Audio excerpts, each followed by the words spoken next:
myself Krishna Lohan and welcome back to your own channel. Friends, आज हम करने जा रहे हैं बीए फर्स्ट सेम के पॉलिटिकल साइंस का चैप्टर संविधान की विशेषता, यानी कि फर्स्ट चैप्टर से ये हम आपको आज कराने जा रहे हैं। संविधान की विशेषताओं के बारे में बात करेंगे। आप जैसे कि देख रहे हैं यहाँ पर संविधान की विशेषताओं से सबसे पहले हम उसका छोटा सा एक प्रारूप यानी कि उसका गठन कैसे हुआ था ये चीजें इसमें मेंशन करेंगे। जैसे कि इसको पारित करने की जो तिथि बताई गई है 26 नवंबर 1946 बताई गई है। इसके बनने की प्रक्रिया आप लिख सकते हो 2 वर्ष 11 महीने 18 दिन। फिर इतने प्रोसेस होने के बाद जब भारत की जो स्वतंत्रता का दिन माना जाता है 26 जनवरी 1923 को, तो उसी डेट को 26 जनवरी 1923 की डेट को आजादी का दिन माना जाता है। तो जो भी समिति थी उन्होंने लागू करने का दिन भी वही चूज किया। हालांकि ये बनकर तैयार था लेकिन इसको लागू कर दिया गया संशोधनों के बाद 26 जनवरी 1950 को इसको लागू कर दिया गया। इसमें कितने भाग थे?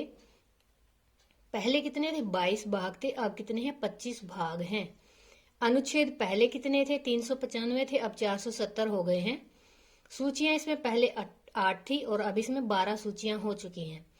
परिशिष्ट इसमें 3 है। तो ये है इसके थोड़ा सा निर्माण की प्रोसेस और इसमें क्या क्या चीजें शामिल है वो। अब चलिए हम बात करते हैं संविधान की विशेषताओं की।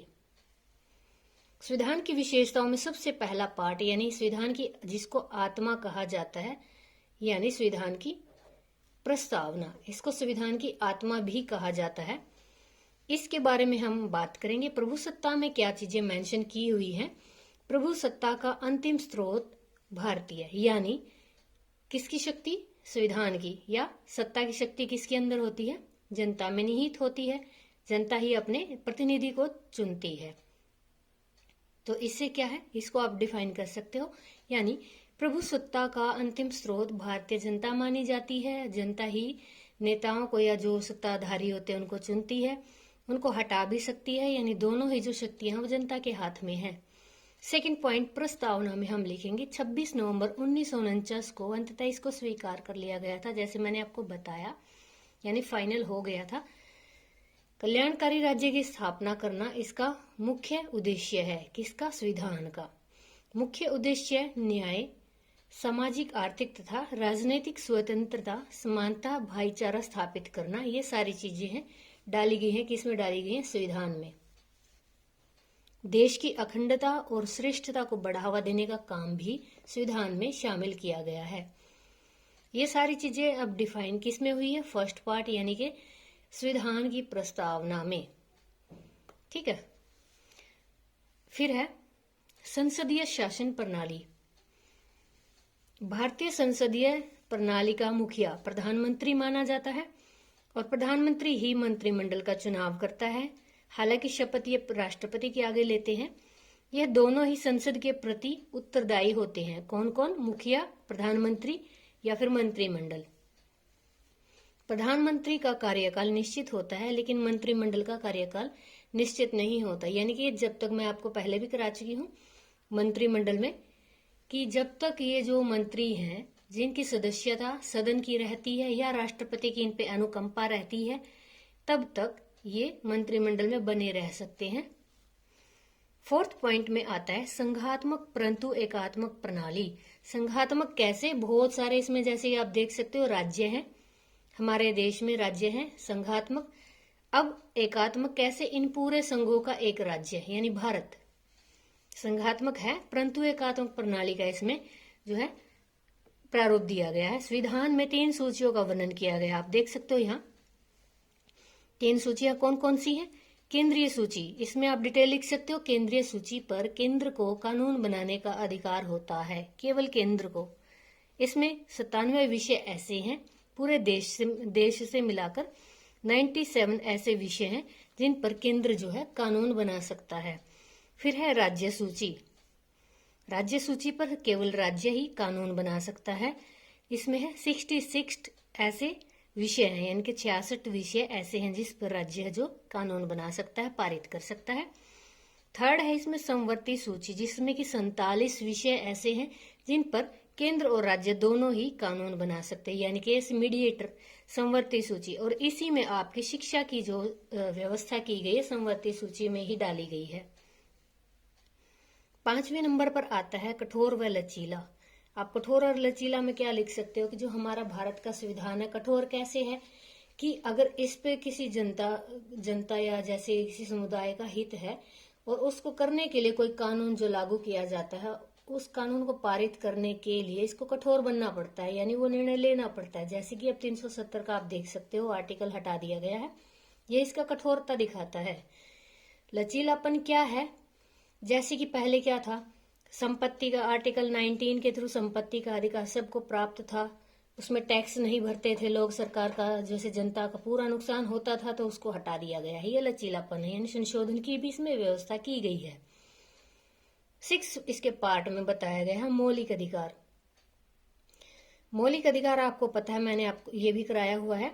भाग 3 में 12 से 35 तक 6 मौलिक अधिकारों का वर्णन है। 7वां कौन सा था, 19, आर्टिकल 19 संपत्ति का अधिकार, जिसको हटा दिया गया है।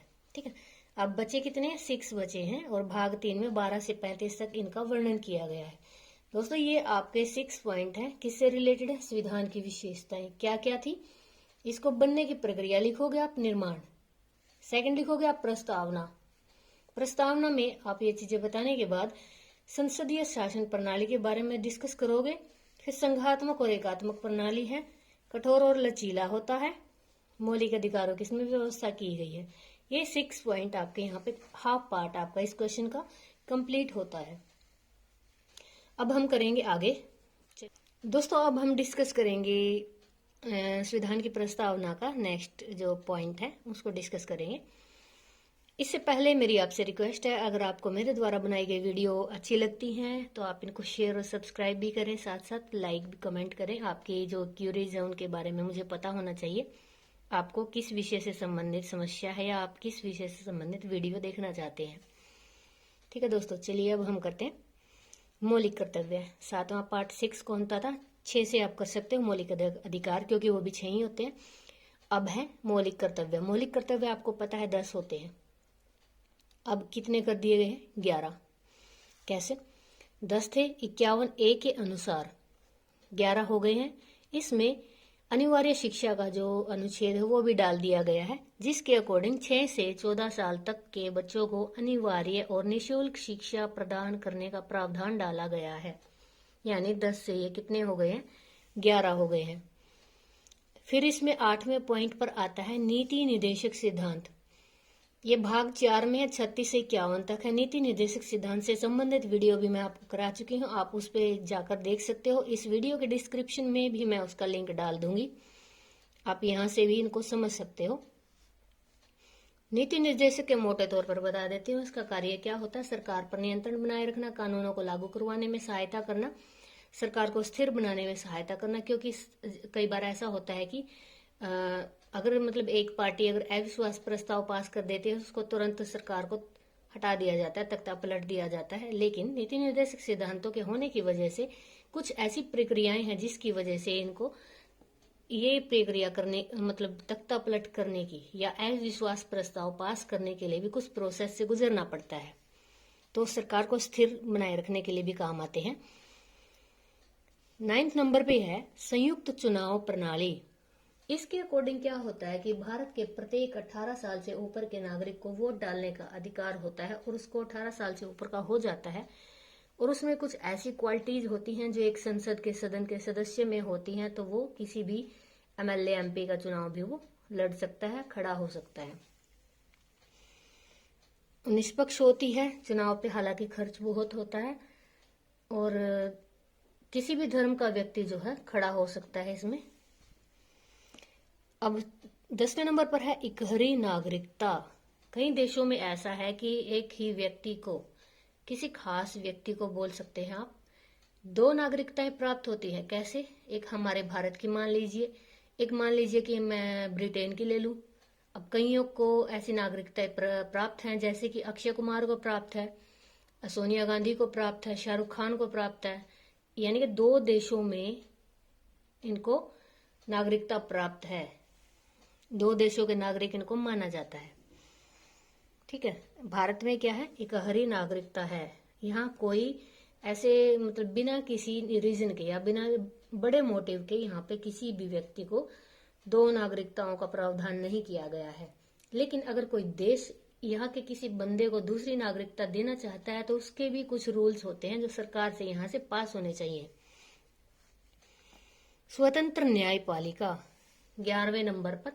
स्वतंत्र न्यायपालिका में क्या होता है कि किसी भी बड़े मंत्री, मुख्यमंत्री, प्रधानमंत्री, राष्ट्रपति के ऊपर भी एक चीज होती है स्वतंत्र न्यायपालिका, जो कि किसी भेदभाव के बिना किसी भी निर्णय को निष्पक्ष रूप से करा सकती है, किसी भी फैसले को वो दे सकती है। उसके ऊपर किसी का भी कंट्रोल नहीं होता। एक यूं कह सकते हो आप कि सारे कानूनों को नियंत्रण करने का पूरा अधिकार स्वतंत्र न्यायपालिका का है। कितने ही बड़े मुद्दे को अगर स्वतंत्र न्यायपालिका यानी कि सुप्रीम कोर्ट में अगर डाला जाता है तो निष्पक्ष वहां से फैसला इसका आएगा। जैसे कि बोलते भी हैं कि तुझे मैं सुप्रीम कोर्ट में देख लूंगा, यानी कि हमारे भारत के नागरिकों को इस चीज का विश्वास है कि वो न्यायपालिका पर भरोसा करते हैं। 12वें नंबर पर है संसदीय सर्वोच्चता। संसदीय सर्वोच्चता से क्या मतलब होता है कि यहाँ पर जितने भी बिल कानून पास होते हैं, जितने संशोधन होते हैं, संसद में होते हैं। और संसद में किस तरह से होते हैं, पक्ष विपक्ष दोनों की सहमति इसमें जरूरी होती है, तब कोई बिल जाकर पास होता है। फिर है एक राष्ट्र भाषा। हमारा भारत क्या है, एक राष्ट्र है। इस एक राष्ट्र की एक भाषा है, हिंदी बोली जाती है, सेकेंडरी बोली जाती है, इंग्लिश बोली जाती है, तीसरी मदर टंग होती है। त्रिभाषीय फार्मूला, जैसे कि मैंने भी बताया, फर्स्ट पे हिंदी मातृभाषा, दूसरी पे अंग्रेजी और तीसरी पर जो है वो राज्य की भाषा, यानी कि 3 भाषाओं का फॉर्मूला जो लागू होता है। इससे अलग 22 भाषाएं हैं जिनको मान्यता प्राप्त है। पंचायती राज व्यवस्था जो है आर्टिकल 73 के अकॉर्डिंग पंचायती राज को डाला गया है और 74 के अकॉर्डिंग डाला गया है नगर पालिका को। ये चैप्टर भी आपका कराना रहता है, इसको भी मैं डिटेल में कराऊंगी। पंचायती राज व्यवस्था के अकॉर्डिंग आर्टिकल 73 में पंचायत और 74 में नगर पालिका को डाला गया है, ताकि हर एक गांव की एक लिमिट की आबादी के ऊपर एक सरपंच, 4 जो है पंच होते हैं, 6 भी होते हैं, और 74 में क्या है नगर पालिका यानी एक एमसी। ठीक है। 15वें में है अनेक स्रोत। अनेक स्रोत का मतलब क्या है कि भारत के संविधान में दूसरे देशों से अनेक तरह की जो फैसिलिटीज हैं, जो अच्छी चीजें हैं, वो यहाँ पे ग्रहण की गई है। इस वजह से इसको क्या बोला जाता है, भारतीय संविधान को बोला जाता है उधार का थैला। ठीक है। अब जनता का संविधान भी इसको कहते हैं, क्यों? क्योंकि इसकी प्रस्तावना में ही लिखा होता है जनता का, जनता के द्वारा जनता के लिए। ये चीजें कहाँ से ली गई है, अफ्रीका से। ठीक है। अल्पसंख्यकों का कल्याण और व्यवस्थाएं, यानी कि भारतीय संविधान जो है अल्पसंख्यकों का कल्याण और उनके हित के संबंधी जो व्यवस्थाएं करती है, वो सारी की चीजें इसमें मेंशन की हुई है संविधान में। अल्पसंख्यक कौन होते हैं आपको पता होना चाहिए, जैसे कि हमारे भारत में मुसलमान हैं, क्रिश्चियन हैं और सिख हैं। तीनों ही जातियां जो है अल्पसंख्यक हैं। कुछ कम ज्यादा हो सकती हैं, लेकिन तीनों ही अल्पसंख्यक मानी जाती है, एक दूसरे के नंबर में कम हो सकती है। फिर है द्विसदनीय प्रणाली। यानी पे द्विसदनीय प्रणाली का क्या मतलब है, जैसे कि एक लोकसभा है और राज्यसभा है, ऐसे ही राज्यों में भी है।